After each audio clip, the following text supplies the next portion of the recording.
Welcome back to Talking Sense. My name is Teresa Arago, and I have our good friend Brandon Barber here with me. Brandon is from our West Little Rock office, and today we're talking about financial fables, busting the biggest financial myths. And, we're not nearly as cool as the original Mythbusters. We're not like driving cars at walls or throwing dummies off. You don't get that fun aesthetic while you're doing this. But we are going to talk about some of the myths that exist in the financial world and deal with some of why we feel like those are truly just myths. Yeah. Our first financial fable up is going to be credit cards are always bad. And this is one of those areas that when we talk to people who, especially those that are like Dave Ramsey followers, they'll ask us, well, Dave Ramsey says you should never own a credit card. And there are some reasons to consider that a bit of a myth. There are some areas that having a credit card, if you can manage it properly, are better. We just recently did an episode with Lori Melton. She's a long-term banker with one of our local banks, and she talked about how using a debit card for online purchases exposes you to more risk of fraud. And so in that case, there are times where having a credit card is going to be, in our opinion, the better tool to use for the job, as long as you know how to put that tool away when it's time. Yeah, I think some people, when they're speaking on the radio, like Dave Ramsey, they're giving blanket advice to large groups of people. And it's simply a tool that we have. And if you know how to use that tool, then it can be used effectively and safely. And I think when we say using that tool effectively or safely, what we mean is you're not allowing yourself to spiral into debt.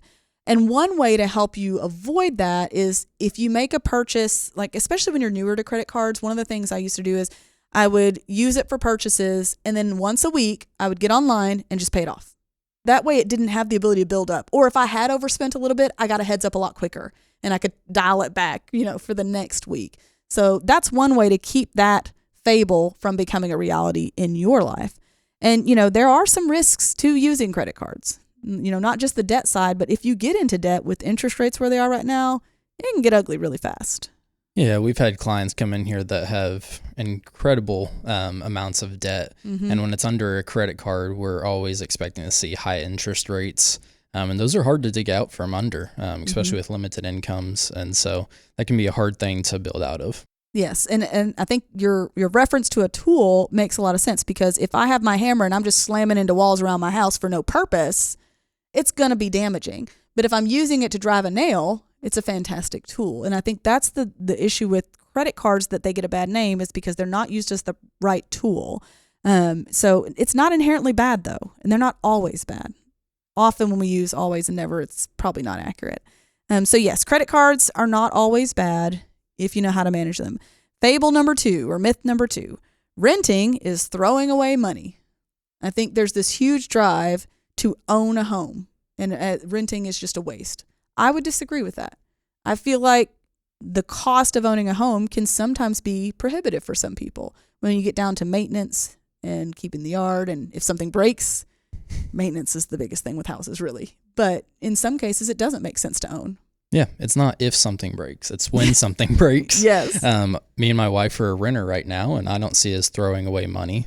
We've been married for a little over a year, and we're not ready to buy a house and be ready to pay for all those things that can go out and will go out when you purchase a house. And so we're saving, and it's not throwing away money. We're just saving and preparing for that. And then I think, too, for some people, that it allows you to just levelize your monthly expense.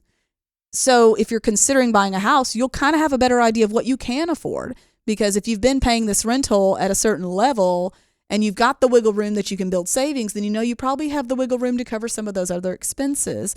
But if you just say, oh, no, renting is throwing away money, and you go buy a house before you're ready, it can really derail your financial journey when you do have a washer that breaks or something that happens that you've got to repair, especially a larger loss.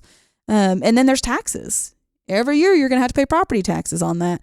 So do you have that? So, again, it's not all about building equity. In a home, yes, you have equity if you're taking good care of it, if you're maintaining it, but not everything is wrapped up in that one thing. I think if you look at your financial journey as just one piece, you're often going to be led astray. Whether that's your retirement, your savings, all of that, you have to see it as part of a puzzle. And if renting is part of that puzzle, especially if you don't necessarily know where you're going to work full time, you've got some variables that might require you to move, trying to sell a house and buy a new one can be complicated. So renting for a while might be a good alternative. Yeah, it's allowed us to not have to. We've had appliances go out where we rent, and that's allowed us to not have to be the one who's paying those and going and buying brand new. And you see clients come in and they've had to take out money from retirement to cover that expense, and you can see how it can derail retirement, or it can just be an unexpected expense that you weren't wanting to take out. Yes. So let's move on to the third one. You need a large income to invest. If you don't make a ton of money, you're never going to be able to invest. I have seen this one not be true so many times. I mean, when you think about your most independent, like, financially independent clients, many of them don't have super high paying jobs. They just built healthy financial habits throughout their lifetime. And that's what really led to their success in investing. Yeah, I think just getting started, it doesn't matter the amount, as long as you just get started and it becomes an expense that you have on a monthly basis, or if it's coming out of your paychecks, you'll never even miss it. It's just something that you're going to pay no matter what. It comes out and you're going to make your budget work off of whatever you have left. Yeah. And the most important thing when it comes to that is consistency. You've got to get started, but then you just can't stop. Now, you can delay. I've had clients who they've had an emergency funds needed to be refilled, so they had to slow down investing for a period of time. That's healthy. But what we've done in those cases is usually we'll lower it to a certain dollar amount with a plan to reconnect in 3 months or 6 months for some accountability. And that helps a ton. And then you can't touch it. If you're going to start investing and then you start dipping into it, eventually you're really delaying your ability to meet your goal. So credit cards aren't always bad. Renting is not always throwing away money. You don't have to have a huge income to be able to invest. And the word that don't stop listening, guys, we're going to talk about budgeting. A lot of people believe that budgeting means no fun, no luxuries. I disagree. I think it's a license to spend money.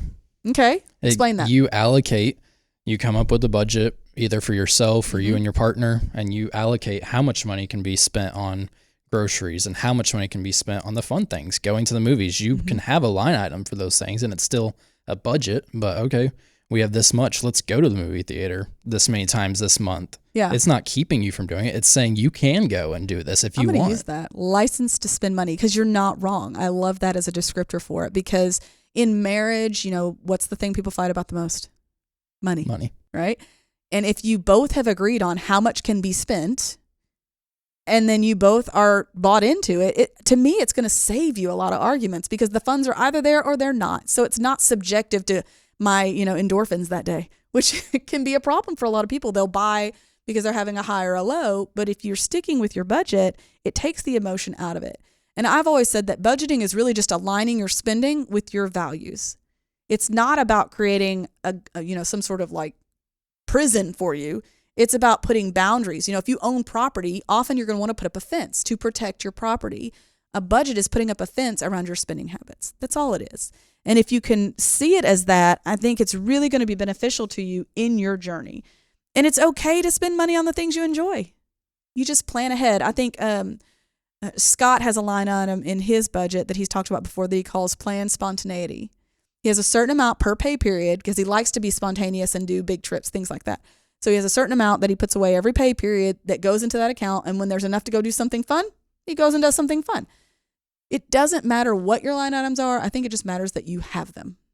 Yeah. As far as I'm concerned, as long as the bills are being taken care of and you're not taking on a ton of debt, then the rest of it's fun. All right. Our next one. I don't earn enough to save in general. So there was, we've got to have this huge salary. And there's others who will say, well, I just don't earn enough anyway. There's no way I'm ever going to get over this. And to me, that is the most dangerous myth, because it can stop you from ever starting. Anytime my kids are struggling with something, I'll yell at them, Henry Ford. And other people probably think I'm a psychopath. But he has this quote where he said something along the lines of, whether you believe you can or you believe you can't, you're always right. Everything has to start with belief. If I didn't believe I could ever pass the testing to do this job, then I wouldn't put in the same level of effort, which means I'm going to make that truth. So if you're telling yourself that you will never make enough to save, then it won't ever matter how much you earn. You're just going to always keep spending whatever you make. Yeah. I agree. I think a powerful strategy is going to be to pay yourself first. Mm-hmm. So if you go ahead and save that money, just as with what we said with investing, if you go ahead and take that out and you put it into your savings, it's like it's never there. You don't miss it. And so when the time comes around and you have an emergency, you have that money set aside and you're not having to pull out a loan or put it on a credit card and then put yourself into further financial troubles. And we talk about this a lot in general when it comes to our financial goals, but anything that you can automate is beneficial. And that's what you were talking about just now. Like I said, I have a certain percentage of my paycheck, or not percentage, it's a dollar amount that just goes straight into a savings account every pay period. And it's an account that I don't watch. It's not something I have on my app. So I have to wait for the statement to come every month to know what's in there. And that keeps me on track because I'm going to have emergencies. I'm going to need to move money from time to time. I had to replace my washer and dryer recently. And so stuff happens, but because it's not something that ever hits my bank account, it's like an easy button for me. My employer plan, that's an easy button. It's coming out of the payroll. I never see it. I don't touch it. Anything that I can automate, for me at least, is really beneficial. Have you had that experience too? Yeah, my investments come out and it's a lot easier than when I used to not have an employer plan and I was investing on my own. It hurt a little bit more when it was coming out of the bank account and I'd received the money, but then it was coming out. When I never receive it, I don't even flinch. I honestly don't even. Even for my Roth, what I do is I have my main checking where all the bills come out of, and then I have another account that is somewhat our fund money to a degree, and it keeps a much lower balance. But what I do to trick myself is I have the part that's going to go to the Roth, it goes to the fund account first. So I don't see it in the one that I have to monitor as carefully. I know y'all, you got to do what you got to do to keep yourself on track. But that's what I had to do. I had to put it in the account that I don't have to be as careful to watch so that it comes in and out the same day and I don't see it hit the bill pay account, which is where all my surplus fund money comes from. So, do with that what you will. Easy button anything that you can.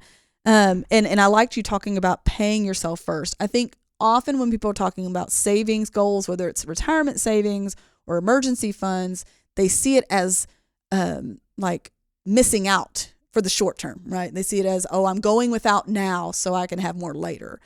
And you are to a degree, but if you see it as I'm paying my future self now and making an investment in myself for later, I think that's just a different mindset.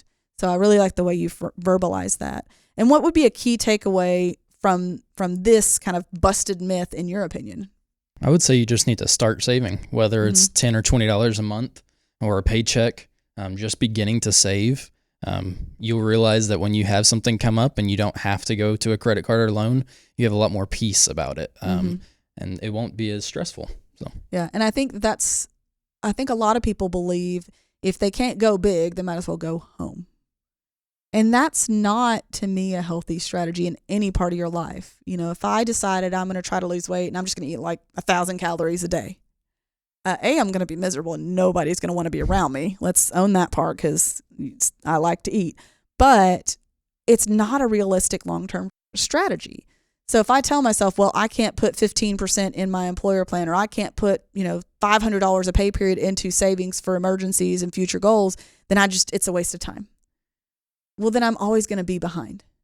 If I can find something to chase, and you can pick any of these, dealing with debt if you have some, getting started on some sort of savings, $10 a pay period is better than none. So if you can start with what you currently can do, then that will add up. And there are some small ways to free up money for savings, for investing, that really you could tackle fairly easily if you just start paying attention. We talked about doing that budget, paying attention to your spending habits. You can find some wiggle room usually in that. One story I've told a number of times, when I first met Joey, he was having trouble. He was making great money, but having trouble getting ahead on some goals he had. And he asked me to help him create a budget. And first step of budgeting is you look at the last 3 months, kind of get an average expenses, right?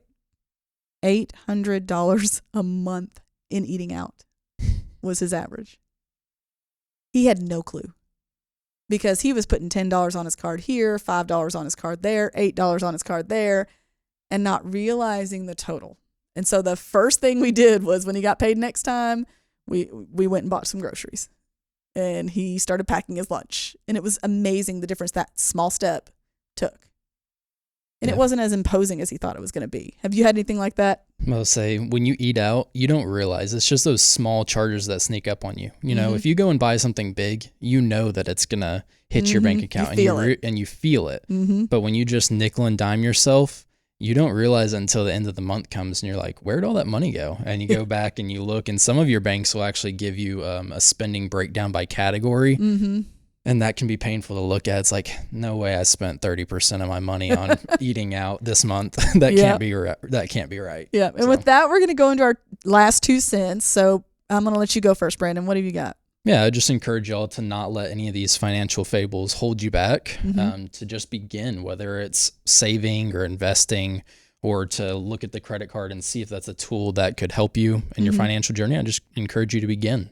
Perfect. And if you're looking for some action steps to really set fire to your journey, we do have a lot of free resources on our website. One of those is our 6 keys to financial independence. It's kind of like a guide of things you could focus on to get there. And to get that, you go to getreadyforthefuture.com/keys, or you can text, goodness gracious, can't say text. Text the word keys to 501-381-5228. Well, thank you, Brandon, for being here today. Thank you guys for joining us on Talking Sense. We hope this episode has given you some action steps to take towards a better financial journey for you. And if you like what you heard, consider subscribing and leaving us a review to help others find this content as well. Have a great week.